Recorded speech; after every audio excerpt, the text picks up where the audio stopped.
Hello students, आइए आज हम लोग बायोलॉजी के दूसरे चैप्टर नियंत्रण एवं समन्वय का प्रमुख ऑब्जेक्टिव प्रश्नों को देखते हैं। चूँकि परीक्षा काफ़ी नज़दीक आ गई है तो इस हिसाब से थोड़ा हम लोग जल्दीबाजी में देखेंगे। चलिए, तो आज का पहला प्रश्न है, हार्मोन स्रावित होता है। हार्मोन कहाँ से स्रावित होता है उसके बारे में। तो देखिए, हार्मोन जो स्रावित होता है वो होता है अंतःस्रावी ग्रंथि से। हार्मोन कहाँ से स्रावित होगा? अंतःस्रावी ग्रंथि से। ऑप्शन ए हमारा सही हो जाएगा। हार्मोन कहाँ से स्रावित होगा? अंतःस्रावी ग्रंथि से। ग्वाइटर अथवा घेंघा पनपता है। आपको पता होगा हम लोग के शरीर में आयोडीन की कमी से ग्वाइटर अथवा घेंघा होता है। इसको गलगंड रोग भी कहा जाता है। ग्वाइटर अंग्रेजी में, घेंघा हिंदी में और गलगंड भी इसका एक नाम है। तो इसका ऑप्शन बी हो जाएगा। आयोडीन की कमी से हम लोग को ग्वाइटर होता है या घेंघा होता है। अगले प्रश्न की ओर बढ़ते हैं। थायरोक्सिन का श्रवण कहाँ होता है? थायराइड ग्रंथि हमारे गला में होता है। हमारे गला में होता है थायराइड ग्रंथि और इसी से थायरोक्सिन हार्मोन का स्राव होता है। तो इस तरह से इसका ऑप्शन क्या हो जाएगा हमारा? इसका ऑप्शन ए नंबर हो जाएगा। थायराइड ग्रंथि से थायरोक्सिन निकलता है। मानव में डायलिसिस थैली है, मतलब मानव के खून का छानने का काम कहाँ होता है? नेफ्रॉन में होता है। नेफ्रॉन होता है जो हमारे मनुष्य के शरीर को खून को छानता है। ये किडनी में पाया जाता है नेफ्रॉन। डायलिसिस मतलब होता है छानना। छानने की प्रक्रिया डायलिसिस कहलाती है और ये हमारे किडनी में होता है जहाँ पर नेफ्रॉन होता है। बढ़ते हैं अगले प्रश्न की ओर। अगला जो हमारा प्रश्न है, भोजन के पचना किस प्रकार की अभिक्रिया है?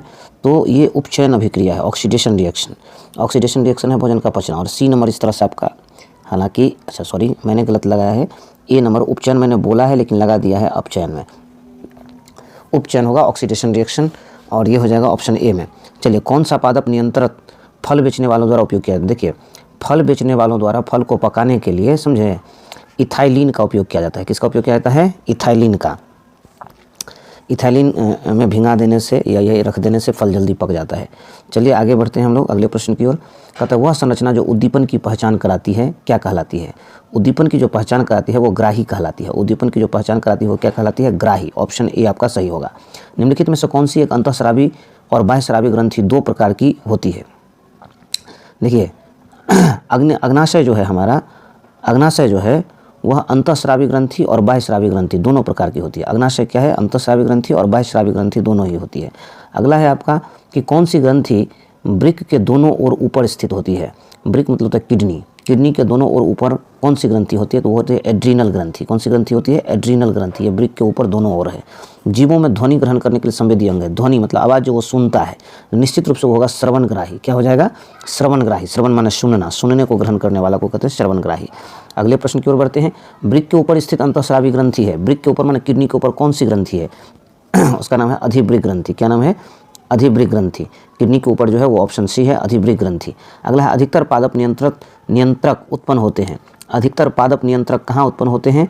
तो होते हैं बढ़ते तने के अग्रभाग पर, बढ़ते तने के अग्रभाग पर और बढ़ती जड़ के अग्रभाग पर। मतलब तना के अगले भाग पर भी और जड़ के अगले भाग पर भी पादप नियंत्रक उत्पन्न होते हैं। तो इस तरह से ए बी दोनों इसका उत्तर हो जाएगा। तो डी में आप टिक लगाएंगे। बढ़ते हैं अगले। बीज रहित फलों के बनने को कहते हैं। बीज रहित मतलब ऐसा फल जिसमें बीज नहीं पाया जाता है। इस फल को फल के बनने को क्या कहते हैं? इसको कहते हैं अग्र प्रभाविकता। इसको क्या कहते हैं? अग्र प्रभाविकता। बढ़ते हैं अगले प्रश्न की ओर। निम्नलिखित में से कौन सा पादप हार्मोन है? देखिए, आपको बता दूं, ये इंसुलिन जो है वो मनुष्य में पाया जाता है और इसकी कमी से आपको पता होगा लोगों में जो डायबिटीज़ वाली समस्या होती है वो इंसुलिन दिया जाता है। तो हम लोग में है ये थायरोक्सिन, हम लोग में थायराइड ग्लैंड है। एस्ट्रोजन जो है सो मनुष्य में पाया जाता है।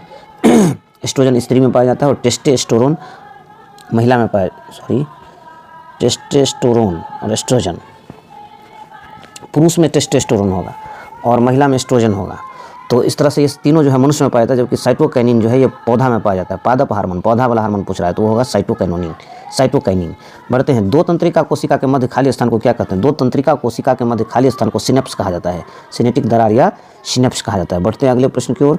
अगला जो हमारा प्रश्न है, मस्तिष्क उत्तरदायी होता है। मस्तिष्क किस चीज़ के लिए उत्तरदायी होता है? देखिए, सोचते तो हैं ही मस्तिष्क। हृदय जो बीट करता है, हमारा हार्ट बीट जो होता है, हृदय जो धड़कन करता है, वो भी उस मस्तिष्क उसके लिए उत्तरदायी है।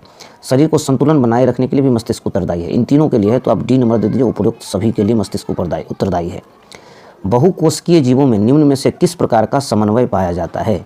बहुकोशिकीय जीव में रासायनिक समन्वय भी पाया जाता है और तंत्रिका समन्वय भी पाया जाता है, इसलिए उपर्युक्त दोनों इसका उत्तर होगा। बढ़ते हैं अगले प्रश्न की ओर। अगला जो हमारा प्रश्न है वो है तंत्रिका कोशिकाएं कितने प्रकार की होती है। तो तंत्रिका कोशिकाएं 3 प्रकार की होती है। तंत्रिका कोशिकाएं 3 प्रकार की होती है। ऑप्शन सी होगा उत्तर। प्रतिवर्ती चाप कहाँ बनते हैं? प्रतिवर्ती चाप मेरु रज्जु में बनते हैं। प्रतिवर्ती चाप कहाँ बनते हैं? मेरु रज्जु में। शरीर की प्रधान नियंत्रक ग्रंथि किसे कहा जाता है? शरीर की प्रधान नियंत्रक ग्रंथि पीयूष ग्रंथि को कहा जाता है। इसको मास्टर ग्रंथि भी कहा जाता है। ये मस्तिष्क में पाया जाता है। पीयूष ग्रंथि को पिट्यूटरी ग्रंथि भी कहा जाता है। पिट्यूटरी ग्लैंड, पीयूष ग्रंथि, मास्टर ग्रंथि, ये मस्तिष्क में पाया जाता है। और इसको प्रधान नियंत्रक ग्रंथि, प्रधान मतलब मास्टर, समझ गए, मास्टर ग्रंथि भी कहते हैं इसको, पीयूष ग्रंथि को। बढ़ते हैं आगे। अंतःस्रावी ग्रंथियाँ होती हैं। अंतःस्रावी ग्रंथियाँ में नली नहीं होती, इसलिए इसको नलिका विहीन ग्रंथि कहते हैं। अंतःस्रावी ग्रंथि को क्या कहते हैं? नलिका विहीन ग्रंथि। थायराइड ग्रंथि की अल्पक्रियता के कारण कौन सा रोग उत्पन्न होता है? थायराइड ग्रंथि की अल्पक्रियता के कारण, अगर थायराइड ग्रंथि कम क्रियाशील हो, समझ गए, तो उससे हमको अवटु बामनता आता है, अवटु अल्पक्रियता आता है, मिक्सिडीमा आता है, ये सभी रोग आते हैं।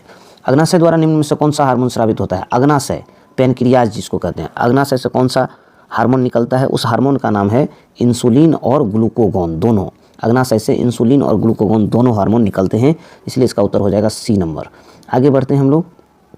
पत्तियों का मुरझाना किस पादप हार्मोन के कारण संभव हो पाता है? पत्ती जो मुरझा जाता है वो पादप का कौन सा हार्मोन है? ये एब्सिसिक एसिड होती है। ये ऐसी अम्ल होती है कि जो वर्ज्य पदार्थ है ना, जितना पौधा भोजन बनाया उसमें वेस्ट मटेरियल जो है वो पत्ता में आकर के चला जाता है और वो पत्ता पीला हो जाता है। और पीला होने के बाद वो एक बार ऐसा समय आता है कि पेड़ से वो झड़ के अलग हो जाता है। तो एब्सिसिक एसिड, एब्सिसिक अम्ल के कारण जो है पादप का पत्ता मुरझा जाता है पौधा का, और वो नीचे गिर जाता है। बढ़ते हैं अगले प्रश्न की ओर। अगला है हमारा स्रावित होने वाले हार्मोन का समय और मात्रा किस क्रियाविधि द्वारा नियंत्रित की जाती है? इस क्रियाविधि को पुनर्भरण कहते हैं। इसमें क्या होता है? स्रावित होने वाले हार्मोन का समय और मात्रा जो नियंत्रित की जाती है वो होती है पुनर्भरण द्वारा। जड़ का अधोगामी वृद्धि है। जड़ का अधोगामी जो वृद्धि है वो है गुरुत्वानुवर्तन।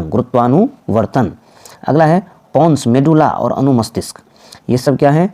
तो पश्च मस्तिष्क का हिस्सा है। मस्तिष्क में जो पिछला भाग है जो काफ़ी महत्वपूर्ण होता है, उसमें जो है पोन्स पाया जाता है, मेडुला पाया जाता है और अनुमस्तिष्क पाया जाता है। पोन्स, मेडुला और अनुमस्तिष्क हमारे पश्च मस्तिष्क में पाया जाता है। निम्नलिखित में से कौन सी अनैच्छिक क्रिया नहीं है? ऐच्छिक और अनैच्छिक।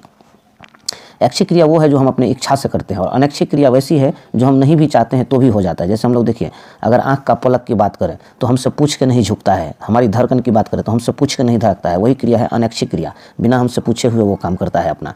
तो इसमें से कौन सा ऐसा है जो अनैच्छिक क्रिया नहीं है? मतलब अनैच्छिक इसमें शब्द दिया हुआ है, एक ठो ऐसा है जो अनैच्छिक नहीं है, जो नहीं है वो चुनना है। देखिए, लार आना, जीभ में लार आना, पहले ये से देखिए, ये है वमन। बमन, बमन जो है हमसे पूछ के उल्टी नहीं होता है, समझ गए? वैसा जब स्थिति आएगा तो ऑटोमेटिक उल्टी हो जाएगा, तो ये अनैच्छिक है। चबाना, चबाना जो है जब हम चाहेंगे तबे चबाएंगे, अपने मन नहीं मुँह चलने लगेगा। लार आना, मुँह में लार आना, अच्छा मिठाई उठाई देखे या भोज उज रहता है कहीं तो लोग खाना पीना घर पे छोड़ करके भोज के भरोसे रहते हैं। अच्छा स्वादिष्ट अगर सुगंध भी लगने लगता है अपने मनपसंद भोजन का तो जीभ में पानी आने लगता है, लार आना, तो ये अनैच्छिक है, पूछ के नहीं आएगा। हृदय का धड़कना अभी बताए थे ये अनैच्छिक है। आँख के पलक का गिरना अनैच्छिक है। तो ये पूछा कौन सा अनैच्छिक नहीं है, तो चबाना जो है हमारी इच्छा पर है, बाकी सब हमारी इच्छा पर नहीं है, ये अनैच्छिक नहीं है चबाना। अवटु ग्रंथि को थायरोक्सिन हार्मोन बनाने के लिए क्या आवश्यक है? अवटु ग्रंथि को थायरोक्सिन हार्मोन बनाने के लिए सोडियम की जरूरत होती है। अवटु ग्रंथि को थायरोक्सिन हार्मोन बनाने के लिए किसकी जरूरत होती है? सोडियम की। मस्तिष्क का कौन सा भाग शरीर की स्थिति तथा संतुलन का अनुरक्षण करता है? हमारे शरीर में संतुलन प्रदान करने के लिए अनुमस्तिष्क कार्य करता है। हमारे शरीर के संतुलन कौन देता है? अनुमस्तिष्क। कौन देता है? अनुमस्तिष्क।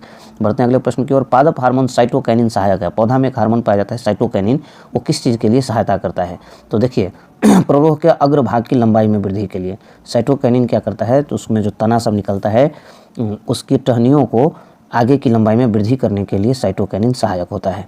अगला है अनुकुंचन गति किस पौधे पर प्रमाणित की जाती है?